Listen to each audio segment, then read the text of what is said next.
میں سب سے پہلے شوکت ترین آپ کو اور آپ کی ٹیم کو مزمل آپ کو بھی سب کو مبارک دیتا ہوں کہ یہ بڑا ٹائملی اور پرٹیننٹ سیمینار آپ نے کیا. اس وقت ساری قوم کو اب ایک خوف آ رہا ہے کہ پاکستان کدھر جا رہا ہے. 7.5 لاکھ پاکستانی اور جن میں ٹاپ پروفیشنلز تھے وہ صرف پچھلے 7 مہینے میں ملک چھوڑ کے چلے گئے. اور مجھے جبل علی سے میسج آئی کہ جو 7 مہینے میں جبل علی میں پاکستانیوں نے انویسٹ کیا ہے انڈسٹریل اسٹیٹ میں وہ پچھلے 10 سال میں نہیں کیا. تو ایک امید جا رہی ہے پاکستان سے، کیونکہ جو یہ 7-8 مہینے میں ہوا ہے پاکستان میں، اس کی میری تو جتنی زندگی ہے میں نے تو اس کی کوئی مثال نہیں دیکھی. اور وہ کیا ہوا اس ملک میں، کیوں یہ امید چلی گئی کہ ایک 30 سال سے اس ملک کے اوپر 2 خاندانوں کی قبضہ ہوا تھا اور انہوں نے اپنے آپ کو ثابت کیا انٹرنیشنلی بھی اور نیشنلی بھی کہ وہ کتنے کرپٹ ہیں. انہوں نے جو آپس میں ایک دوسرے کے اگینسٹ ساری پبلک کو تیار کیا، 20 سال 25 سال کہتے رہے کہ وہ کہتا وہ چور ہے، وہ چور ہے، کیسز ایک دوسرے کے اوپر بنائے. اور اس کے بعد ان کو ریجیکٹ کیا عوام نے. مجھے تو ان کے اگینسٹ ووٹ پڑی، ان دونوں پارٹیز کے اگینسٹ. تو ان کو جب پھر مسلط کیا گیا، میرے خیال میں یہ پاکستان کی سب سے بڑی ٹریجڈی ہے. میری زندگی میں نے کبھی اس طرح کا یہ جو آج مایوسی آپ دیکھ رہے ہیں یہ اس کی وجہ سے ہے. اور یہ کیونکہ ایک اکانومی کا سیمینار ہے، میں پہلے یہ کہنا چاہتا ہوں کہ اکانومی جو ہے وہ پولیٹکس سے کنیکٹڈ ہے. کوئی دنیا کے اندر اکانومی آئسولیشن میں نہیں چلتی. اس کی اگر آپ پورا پیچھے بیک گراؤنڈ نہیں سمجھتے تو آپ یہ نہیں کہہ سکتے کہ آج حالات یہ اکانومی کے کیوں بگڑ گئے، کیونکہ آپ کو سمجھنا پڑے گا کہ کس بیک گراؤنڈ کے اندر یہ سب کچھ ہو رہا ہے.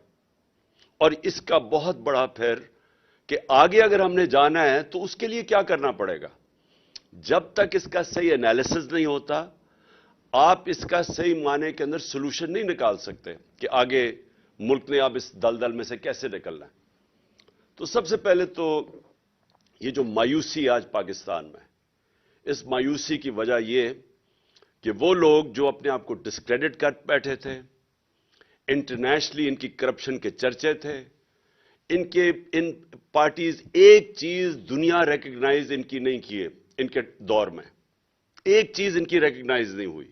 ان کے 20-25-30 سالوں میں صرف ایک ہی چیز ہوتی تھی کہ ان کی کرپشن کے باہر اخباروں کے اندر، ان کے میڈیا پہ ڈاکیومنٹریز بنی، princess and the play boy اور پتہ نہیں الفرڈ ٹو پاکستان، وہ جو کرپشن کی ملن حدیبہ پیپر مل کی تھی. یہ سارے کیوں آج اوورسیز پاکستانی سارے ہمارے ساتھ کھڑے ہیں؟ کیونکہ اوورسیز پاکستانیز وہاں باہر بیٹھ کے ان کو ایک بہتر پکچر نظر آ رہی ہے کہ انہوں نے کتنا پاکستان کا نام بدنام کیا باہر. کیوں وہ ان کے اتنے اگینسٹ ہیں؟ کیوں کبھی اتنے ایسے ڈیمونسٹریشنز ہوئے ہی نہیں پاکستان کی تاریخ میں؟ جب ہماری گورنمنٹ گرائی گئی 9 اپریل کو تو جو باہر پاکستانیوں کا رسپانس تھا یہ ان پریسیڈنٹڈ ہے. اندر بھی ان پریسیڈنٹڈ تھا، باہر بھی ان پریسیڈنٹڈ تھا. کیونکہ لوگوں کے اندر ایک خوف بھی آیا کہ ان کو واپس لے آئے ہیں، اور دوسرا ایک لوگوں نے اپنا بتایا کہ ہم ریجیکٹ کر رہے ہیں ان کو. تو ہماری جو پاپولیرٹی تھی کبھی اس پیک پہ نہیں پہنچی، صرف اس لیے پہنچی کہ جب ان 3 سٹوجز کی شکلیں دیکھی لوگوں نے تو جو ہمارے خلاف بھی تھے وہ ساتھ آ گئے. اور ہماری یہ جو ان پریسیڈنٹڈ پاپولیرٹی ہے جس کی وجہ سے یہ سارے الیکشنز جب نام سنتے ہیں تو کانپیں ٹانگنی شروع ہو جاتی ہیں، کیونکہ یہ خوف زدہ ہیں. ان کو پتہ ہے کہ پبلک کدھر کھڑی ہو گئی ہے. تو سارا جو سٹیٹس کو کا سیٹ اپ ہے وہ سارا مل کے ایک چیز پہ متفق ہے کہ الیکشن نہیں کروانے. اور بدقسمتی سے ان کے الیکشن ہی ایک سولوشن ہے جو اگر ہم نے اس میں سے نکلنا ہے، یعنی اگر پہلا قدم اگر ہم نے اس سے نکلنا ہے، یہ جو کوگ مائر کے اندر جو سارے سپیکرز نے بتایا کہ ہم پھنستے جا رہے ہیں، اور جو آگے 2 سیناریوز بتائے کہ یا IMF میں اور اس کے علاوہ تو کوئی چارہ ہی نہیں IMF پہ جانا پڑے گا، تو ان کی کنڈیشنلٹیز، اس سے کیا ایفیکٹ پڑے گا اس ملک میں غربت میں، اور دوسری چیز کہ اگر نہیں جاتے تو پھر اس سے بھی برا حالات ہیں. تو یہ جو انہوں نے ہمیں یہاں لا کے کھڑا کر دیا ہے، یہ آپ سمجھ جائیں کہ انفارچونیٹلی ان کو یہ جس مرضی طرف سے کان پکڑیں، سلوشن ایک ہی ہے الیکشنز، اور وہ یہ چاہتے نہیں ہے کیونکہ ڈرتے ہیں. تو یہاں پھنسا ہوا ہے کیچ 22 پاکستان کا. تو میں اب بریفلی، تو کیونکہ ساری قوم تو سننا چاہتی ہے کہ آگے کرنا کیا ہے، کون نکالے گا اس میں سے، میں اس کے اوپر آؤں گا. لیکن میں ضرور یہ کہنا چاہتا ہوں، کیونکہ ساری میری قوم کو اس چیز کی سمجھ آنی چاہیے، اور آپ سب جتنے بیٹھے ہوئے ہیں، کہ دیکھیں جو اس ملک سے کیا گیا 9 اپریل کو، اور جس طرح کیا گیا اور جس طرح کی سازش کی گئی، ایک وہ گورنمنٹ جو پہلی دفعہ آئی تھی پاکستان کی تاریخ میں فیڈرل گورنمنٹ میں، وہ گورنمنٹ جب آئی تھی، اور سب کو پتا ہے آپ نے، کیونکہ شوکت ترین آپ سب نے بتا دیا کہ ایک بینکرپٹ گورنمنٹ ملی تھی. پاکستان کی سب سے بڑا مسئلہ ہمارا کیا ہے؟ کرنٹ اکاؤنٹ ڈیفیسٹ، ڈالرز کم ہے. تو وہ تو ایک یعنی اب میں کیا کہوں کہ شارٹ سائٹڈ گورنمنٹس مسلسل آتی گئیں. یہ 2 خاندانوں کا کوئی زیادہ لمبا ویژن تھی نہیں. جو پیسے بنانے آتے تھے اور پیسے بچانے آتے تھے، انہوں نے تو کبھی لانگ ٹرم پلاننگ کی نہیں. تو جو ملک اپنی ایکسپورٹس نہیں بڑھائے گا، اپنی ڈالر انکم کو نہیں بڑھائے گا، وہ کیسے کہہ سکتا ہے کہ میں ایشین ٹائیگر بن جاؤں گا؟ میں نے ایسے بھی سلوگن سنے ہیں، لاہور کو پیرس بنا دیں گے. تو سمپل چیز یہ ہے کہ اگر آپ کی آمدنی نہیں بڑھ رہی اور خرچے آپ کے بڑھتے جا رہے ہیں، یعنی امپورٹس بڑھتی جا رہی ہیں، تو آپ کیسے ایک ملک سالونٹ رہے گا؟ ہر شور میں جاتے ہی IMF کے پاس جا رہے ہیں. ہم نے خود ماضی میں شور مچایا IMF کے پاس، کیونکہ ساورنٹی کا ایشو آ جاتا ہے. جب آپ IMF کے پاس جاتے ہیں تو آپ اپنے فیصلے نہیں کر سکتے، اور یہ ایک بڑا ذلت کا سامنا کرنا پڑتا ہے ملک کو کہ آپ فیصلے نہیں کر سکتے. وہ آپ کو حکم دیتے ہیں، وہاں ان کے ریپرزینٹیٹو بیٹھ جاتے ہیں، وہ کہتے ہیں آپ نے یہ کرنا ہے، وہ کرنا ہے، اور وہ آپ ڈرتے ہیں کہ وہ کریں گے تو غربت بڑھے گی. تو وہ جو لاس آف ساورنٹی ہے، صرف اس لیے کہ آپ نے آپ ملک کو مینج نہیں کیا صحیح طرح. اور وہ ابھی ایک حکومت کی نہیں، یہ ایک مسلسل 30-40 سال ہم نے کبھی سوچا ہی نہیں کہ ہم نے اپنی ایکسپورٹس کے اوپر توجہ دینی ہے. اور جب ہماری گورنمنٹ آئی، اور ہم تو پہلی دفعہ آئے تھے، تو میں نے ریئلائز کیا کہ جو ہمارا سارا گورنمنٹ کا سٹرکچر بن چکا ہے، اس کو یہی نہیں سمجھ کہ پاکستان کی پرائیورٹیز کیا ہیں.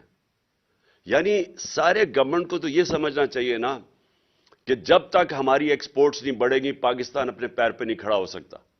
لیکن میں نے ریئلائز کیا کہ جب میں نے ایکسپورٹر سے ملنا شروع کیا، تو وہ ایکسپورٹر سے جب بتانا شروع کیا کیا کیا رکاوٹیں ہیں ان کے راستے میں، تو میں نے شروع میں ریئلائز کیا کہ یہ تو کامن سینس ہے کہ ہمیں ایکسپورٹرز کی تو زندگی آسان کرنی چاہیے، کیونکہ اگر وہ ایکسپورٹ کریں گے تو پیسہ آئے گا، بجائے ایسے معافی کر کے IMF کے پاس پہنچ جائیں.